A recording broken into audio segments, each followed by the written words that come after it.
Channel ని like share subscribe చేయండి. యువ తారలందరికీ cricket summer camp, champions edge cricket academy, త్వరపడండి, పరిమిత సీట్లు అందుబాటులో ఉన్నాయి. వక్ఫ్ సవరణ బిల్లును వెనక్కి తీసుకోవాలి. కరీంనగర్. కేంద్ర ప్రభుత్వం తేవాలనుకుంటున్న వక్ఫ్ సవరణ బిల్లును వెనక్కి తీసుకోవాలని ఆల్ ఇండియా ఉలేమా కౌన్సిల్ అధ్యక్షులు ముఫ్తీ నదిముద్దీన్ సిద్దికి మీడియాతో మాట్లాడారు. ఈ సందర్భంగా వారు మాట్లాడుతూ సవరణ బిల్ వెనక్కి తీసుకోవాలని డిమాండ్ చేశారు. వక్ఫ్ బిల్లుతో ముస్లింల అస్తిత్వాన్ని దెబ్బతీయాలని ప్రభుత్వం ప్రయత్నం చేస్తుందని మండిపడ్డారు. అసలు ముస్లింలకు చెందిన వక్ఫ్ ఆస్తుల్లో ప్రభుత్వం జోక్యం తగదని అన్నారు. ఎట్టి పరిస్థితిలో వక్ఫ్ బిల్లును ఆమోదించేది లేదని అన్నారు. ఒకవేళ ఆమోదించాలని ప్రయత్నం చేస్తే మరో ఉద్యమం తప్పదని హెచ్చరించారు. ముఫ్తీ నదీం తెలంగాణలో ఉన్న బీజేపీ 8 ఎంపీల ఇల్లులను ముట్టడిస్తామని అన్నారు. बिस्मिल्लाहिर्रहमानिर्रहीम अल्हम्दुलिल्लाहि रब्बिल आलमीन। देश की जनता को आदाब भी और सलाम भी है। मोदी सरकार ने वक्फ नाम से जो बिल था उसका नाम उन्होंने उम्मीद रखा वक्फ अमेंडमेंट बिल, जिसका नाम उन्होंने उम्मीद रखा बिल पास कर दिए और वो लॉ नोटिफाइड भी हो गया। देश का मुसलमान बहुत ही ज़्यादा नाराज़ है और नाराज़गी की वजह भी है कि बीजेपी सरकार ने स्टेक होल्डर से बात किए बगैर ये बिल को पास कर दिया। ये बिल पास करके बीजेपी वक्फ की ज़मीनों पर कब्ज़ा करना चाहती है। अमित शाह पार्लियामेंट के अंदर झूठ बोलते हैं, कहते हैं कि 2013 में अगर वक्फ अमेंडमेंट बिल पास नहीं होता तो हमको ये बिल लाने की ज़रूरत नहीं पड़ती। मगर अमित शाह भूल गए कि उस वक्त भी 2011 में जेपीसी का क़याम अमल में आया था, गठन हुआ था और उसमें बीजेपी के भी बहुत सारे मेंबरान थे और बीजेपी की मदद से ही वो बिल पास हुआ था। तो अमित शाह तो एक बात झूठ बोल रहे हैं। अमित शाह दरअसल बात ये है कि सरकार के पास अब ज़मीन नहीं है। सरकार के पास ज़मीन नहीं है तो 9 लाख एकड़ से ज़्यादा वक्फ की ज़मीनें हैं जिस पे सरकार की पैनी निगाह है और सरकार उस ज़मीन पर कब्ज़ा करना चाहती है। अभी देखिए, हाल ही में अयोध्या के अंदर 1000 एकड़ से ज़्यादा ज़मीन उन्होंने डिफेंस की लैंड थी, उन्होंने अडानी को दे दिया और अडानी को बेच दिया। अब सरकार के पास कोई ज़मीन नहीं है। सरकार वो बिल ये पास करके सरकार वक्फ की ज़मीनों को अडानी और अंबानी जैसे लोगों को देना चाहती है। ये कहते हैं, मोदी और अमित शाह कहते हैं कि हम वक्फ के ज़रिए मुस्लिम गरीबों की गरीबी को ख़त्म करेंगे। आप मुसलमानों की गरीबी के ख़त्म करने की बात करते हैं। मौलाना आज़ाद के नाम से जो स्कॉलरशिप था बीजेपी ने उसको ख़त्म कर दिया। पढ़ो परदेश के नाम से जो स्कीम चल रहा था बीजेपी ने माइनॉरिटीज़ के लिए जो स्कीम चल रहा था उसको ख़त्म कर दिया। आपने हज सब्सिडी ख़त्म कर दिया और आपने कहा कि हज सब्सिडी के ज़रिए जो बचेगा पैसा वो हम मुस्लिम बच्चियों पर खर्च करेंगे। आपने वो भी एक पैसा भी खर्च नहीं किया। तो ये बिल ला कर के बीजेपी सीधा मुसलमानों की ज़मीन को हड़प रही है और बीजेपी एक झूठ बोल रही है। क्या झूठ बोल रही है? कि इस बिल से मुसलमानों को की ज़मीन को वक्फ का कोई ख़तरा नहीं है। वक्फ बाई यूज़र मतलब क्या है कि जो ज़मीनें वक्फ को दे दी गई थी 2 साल 100 साल पहले, 300 साल पहले, जो मुसलमानों का कब्ज़ा है 400 साल पहले। आज बीजेपी कह रहे हैं कि आप प्रूफ दीजिए, कागज़ बताइए, रजिस्ट्रेशन जो ज़मीनें रजिस्टर्ड हैं वही वक्फ की मानी जाएगी। तो भाई 400 साल पहले, 500 साल पहले उन ज़मीनों के पेपर कहाँ हैं? वक्फाई यूज़र आप मुसलमानों का छीन रहे, वक्फाई यूज़र आप हिंदुओं का रख रहे। हिंदुओं के पास भी 1000 साल टेम्पल के लिए कोई पेपर नहीं है, कागज़ नहीं है, वहाँ तो आपकी दादागिरी नहीं चल रही। और दूसरी चीज़ क्या है कि वक्फ में आप नॉन मुस्लिम को लेकर के आ रहे हैं। आप कह रहे हैं कि नॉन मुस्लिम आएंगे और मैनेजमेंट के अंदर आएंगे, तो फिर तिरुपति मैनेजमेंट में कोई मुसलमान क्यों नहीं है? यहाँ तक कि कोई कलेक्टर भी तिरुपति मंदिर अगर मुसलमान है तो वहाँ नहीं जा सकता है, अगर जाएगा तो उसको अपना धर्म बताना पड़ेगा। अभी चंद्रबाबू नायडू ने क्या कहा? उन्होंने कहा कि वहाँ पर जितने भी मुस्लिम मुलाजिमीन हैं तिरुपति बालाजी मंदिर में, उनको सबको निकाल करके दूसरी जगह शिफ्ट किया जाएगा। ऐसे भी हिंदुओं के लिए अगर वो हिंदुओं के लिए तो फिर ये वक्त मुसलमानों के लिए क्यों नहीं है? एक बात। दूसरी चीज़ क्या है, बीजेपी झूठ बोल रही है। बीजेपी कह रही है कि हम गरीबों को हम गरीबी ख़त्म करेंगे।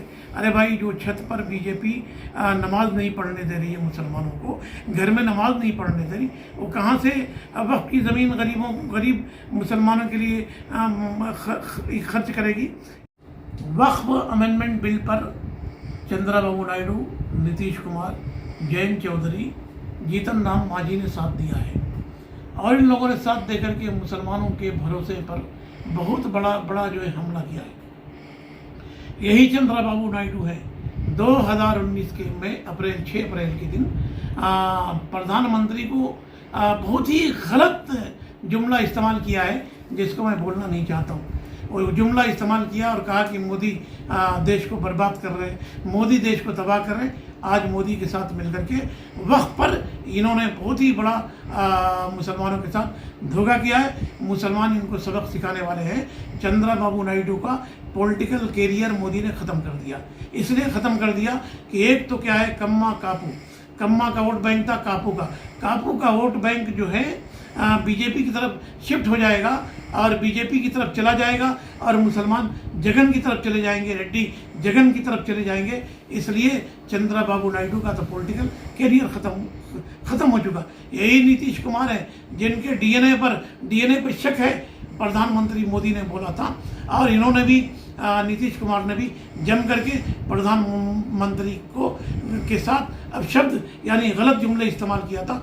आज दोनों मिल गए हैं और नीतीश कुमार का भी खात्मा हो जाने वाला है, इसलिए कि आज उनका मेमोरी ठीक नहीं है, उनका दिमाग काम नहीं कर रहा।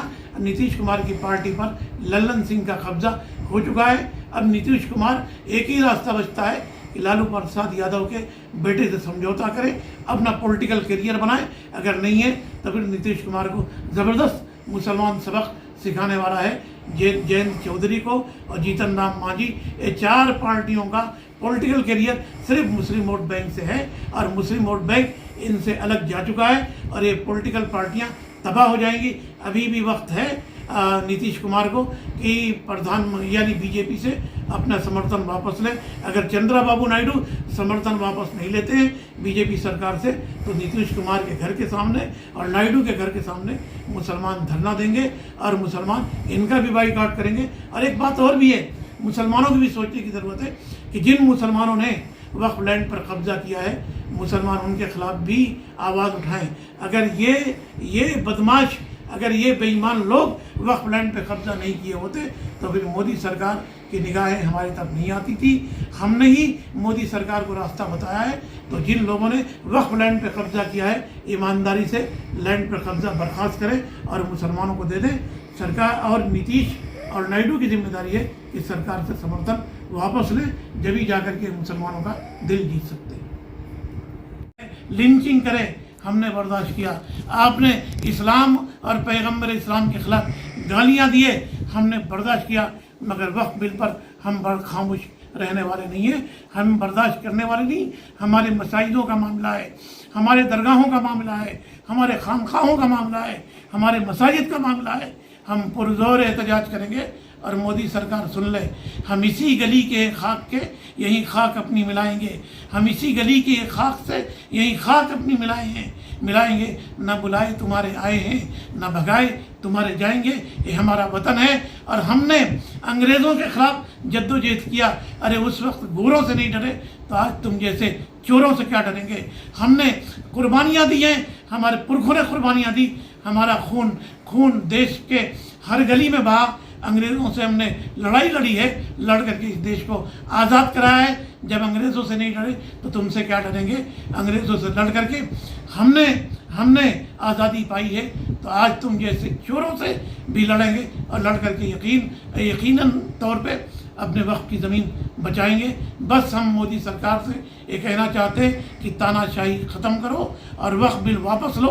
अगर वक्फ बिल तुम वापस नहीं लेते हो तो पुरजोर एहतजाज के लिए तुम तैयार रहो। आज एक बड़ी अफसोसनाक खबर है कि मुर्शिदाबाद में 2 मुसलमान पुलिस की गोलियों के निशाना बने और उन्होंने शहादत दे दी। वक्फ ज़मीन बचाने के लिए उनका खून, उनकी शहादत रायगा नहीं जाएगी। हर मुसलमान कुर्बानी देने के लिए तैयार है। अब ये सरकार की जिम्मेदारी है कि सरकार वक्फ बिल वापस लेती है या नहीं लेती है। अगर नहीं लेती है तो फिर आंदोलन होगा, एजिटेशन होगा। सरकार उसकी तैयार रहे और ज़रूरत पड़ेगी तो मुसलमान जेल भरो आंदोलन करने के लिए भी तैयार होगा। हर जेल को भरेगा, हर सड़कों पर मुसलमान खड़ा हो जाएगा और खड़े होकर के पुरअमन तरीके से एहतजाज करेगा। सरकार को ये बात समझ लेने की ज़रूरत है कि 25-30 करोड़ मुसलमानों को आप डरा नहीं सकते, आप दबा नहीं सकते। हम यहीं के नागरिक हैं और बाबा भीमराव अंबेडकर का संविधान पर हमें यकीन है, हमें भरोसा है और हम उसी संविधान के तहत पुरअमन तरीके से एहतजाज करेंगे। जय संविधान, जय तेलंगाना, जय भारत, जय हिंद। बताने की ज़रूरत है कि 5000 एकड़ मुंबई में जो ज़मीन महंगी थी न्यू मुंबई में, अडानी को उन्होंने दे दिया। और अभी 5000 एकड़ किस तरह से दिया? 45 लाख पर एकड़ ज़मीन उन्होंने दिया है, जबकि 100 करोड़ पर एकड़ वहाँ ज़मीन है, 40-50 करोड़ पर एकड़ ज़मीन है, वो उन्होंने दे दिया सरकार की ज़मीन में। तो जो सरकार अपनी ज़मीन की हिफाजत नहीं कर पाती, आज भी देखिए रोड पर चले जाइए, बड़े बड़े मंदिर बने हुए हैं, आज भी चले जाइए अनएथराइज्ड कॉलोनियाँ हैं। सरकार अपनी ज़मीन पर कब्ज़ा बर्खास्त नहीं करा सकती और वो कह रहे कि वक्त पर अपना कब्ज़ा बर्खास्त कराएंगे। ये बिल्कुल गलत बात है और ये इसके अंदर 4 चीज़ें हैं। सबसे बड़ी चीज़ क्या है, समझने की ज़रूरत है कि वक्फ अमेंडमेंट क्या है, वक्फ बिल क्या है। ये सुप्रीम कोर्ट ने कहा है कि वन से वक्फ ऑलवेज वक्फ, जो एक मरतबा वक्फ कर दी जाए वो ज़मीन हमेशा रहेगी।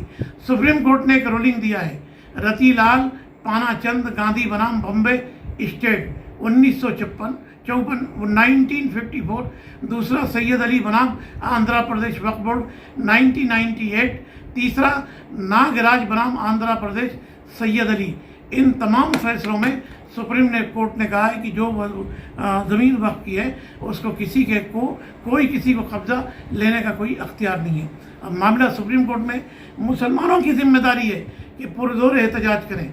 देखिए 372 2014 से लेकर 2024 तक भाजपा सरकार ने 372 बिल पास किए। 372 बिल पास करने के बाद एक ही बिल उन्होंने वापस लिया, वो है किसानों का। किसानों ने शहादत दी, किसान मारे गए, गोलियों का उन्होंने सामना किया और पुरजोर एहतजाज किया, जब जाकर के बिल सरकार वापस ली। मुसलमानों की जिम्मेदारी है और फिर उनके साथ अपोजिशन पार्टियों की भी जिम्मेदारी है। राहुल गांधी, मुलायम सिंह और ममता बनर्जी, स्टालिन, इस सब के सामने अखिलेश यादव फ्रंट फुट पर आकर के मुसलमानों का साथ दे। जब तक मुसलमान पुरजोर एहतजाज नहीं करेगा, ये वक्त पर सरकार झुकने वाली नहीं है। ये सरकार बातों की नहीं है, लातों की सरकार है। याद रखिए, झुकाने वाला चाहिए, ये सरकार झुकती है। किसानों ने झुका है, सरकार झुक गई। 30 करोड़ मुसलमान हैं, 30 करोड़ मुसलमान अगर 15 करोड़ भी सड़कों पे आ जाते हैं तो ज़रूर बिल वापस होगा। याद रखिए, इंदिरा गांधी का जो इमरजेंसी था, कैसे जयप्रकाश नारायण का आंदोलन हुआ, सड़कों पर लोग आए और बीजेपी को, कांग्रेस को मजबूर होकर के इंदिरा गांधी ने इमरजेंसी को ख़त्म किया। तो देश में जब भी बड़े बड़े आंदोलन हुए, किसान का सबसे बड़ा आंदोलन महेंद्र सिंह टिकैत ने, जब राजीव सरकार थी तो दिल्ली को पूरा घेर लिया था, मजबूर होकर के राजीव गांधी को फैसला लेना पड़ा। बीजेपी ने संसद का घेराव किया था, संसद का घेराव करके बीजेपी ने जब घेराव किया था तो उस वक्त की कांग्रेस की सरकार झुक गई। तो ये सरकारें हमेशा एजिटेशन से झुकती हैं और इस सरकारों को झुकाने का तरीका है कि आप झुकाइए। एक बात याद रखिए, 9 लाख एकड़ ज़मीन है, 9 लाख एकड़ ज़मीन में बहुत सारी ज़मीन का पर कब्ज़ा सरकारों का है। लाल कृष्ण आडवाणी ने पार्लियामेंट के अंदर खुद उन्होंने कहा, अगर मुसलमानों की ज़मीन मुसलमानों को वापस दे दी जाए तो इनकी गरीबी ख़त्म हो जाएगी। शहनवाज हुसैन 2012 के अंदर पार्लियामेंट में अपोजिशन लीडर की हैसियत से उन्होंने स्पीच दे करके कहा, क्या कहा कि मुसलमानों की ज़मीन पर सबसे ज़्यादा कब्जा सरकारों ने किया है। सरकारें अगर छोड़ दें तो मुसलमान मालामाल हो जाएंगे। तो सरकारों से कौन छोड़ेगा? क्या मोदी जी छोड़ाएंगे? और फिर योगी कह रहे हैं कि 1952 के बाद जिन लोगों ने वक्फ किया है वो सरकार की ज़मीन मानी जाएगी और सरकार उस पर कब्जा कर लेगी। इस तरह से बहुत सारी ज़मीनें खतरे में। अब कहते हैं कि ASI के अंडर में जो ज़मीनें हैं, जहाँ मसाजिदें हैं, इस 3D सेक्शन के तहत सरकार ने वो लैंड सरकार अपनी कह रही, यानी गवर्नमेंट की लैंड है। तब अंदाज़ा लगाइए, फिर ASI के अंडर में मक्का मस्जिद है, ASI के अंडर में दिल्ली की जामा मस्जिद है, ASI के अंडर में संभल की मस्जिद है, फिर तो ये मसाजिदें नहीं बचेगी। जबकि शर्म करने की बात है, सोचने की बात है कि ASI का गठन 1871 में हुआ और इस ASI ने काम शुरू किया 1904 में। तो इससे पहले मसाजिदें बन चुकी थी, हमारे पुरखों ने बनाया, हमारे बाप दादा ने बनाया। इन ज़मीन पर मसाजिदें बनाई है, मगर बीजेपी कब्जा करने की कोशिश कर रही। इसकी पुरजोर मजम्मत है, हम निंदा करते हैं और मुसलमानों की जिम्मेदारी है कि वक्फ बिल के खिलाफ सड़कों पर उतरे। जब तक ये सरकार वक्फ बिल वापस नहीं लेती, हमें इन पर दबाव बना करके एजिटेशन करने की ज़रूरत है। याद रखिए, जब तक न मिले मंजिल, जब तक न मिले रास्ता, उसे मंजिल नहीं कहते। 2-4 कदम चलने को चलना नहीं कहते। एक हम है कि गैरों को भी कह देते हैं अपना, एक तुम हो कि अपनों को भी अपना नहीं कहते। तो याद रखिए, 17 लाख एकड़ ज़मीन ईसाइयों के पास है, और क्यों आप कब्जा नहीं कर रहे हैं? और 10 लाख एकड़ सिर्फ 4 स्टेट के अंदर, तमिलनाडु, आंध्रा, तेलंगाना, कर्नाटका, केरला, 4-5 स्टेटों में 10 लाख से ज़्यादा एकड़ ज़मीन हिंदुओं के टेम्पल के पास है। वो क्यों आप नहीं ले रहे? तो उनको सिर्फ मुसलमानों की ज़मीन लेने की ज़रूरत है। याद रखिए, ज़मीन अल्लाह के लिए वक्फ की गई है, किसी को अख्तियार नहीं है ज़मीन को खुर्द फुर्द करने की। एक गरीब अमीर मुसलमानों ने गरीब मुसलमानों के लिए डोनेट किया है, अतिया दिया है, हमने दिया अपने गरीब मुसलमान भाइयों को। सरकार की क्या ज़रूरत है? हिंदुओं तो कभी दान नहीं देते, सरकार की ज़मीन ही नहीं है, तो सरकार वक्फ अमेंडमेंट बिल क्यों लेकर के आई जब सरकार की ये ज़मीन नहीं? ये तो मुसलमानों की खालिद ज़मीन है, हमारी ज़मीन है। सरकार इसमें दादागिरी कर रही, मगर सरकार को भी समझने की ज़रूरत है कि आप तिबल तलाक लेकर के आए,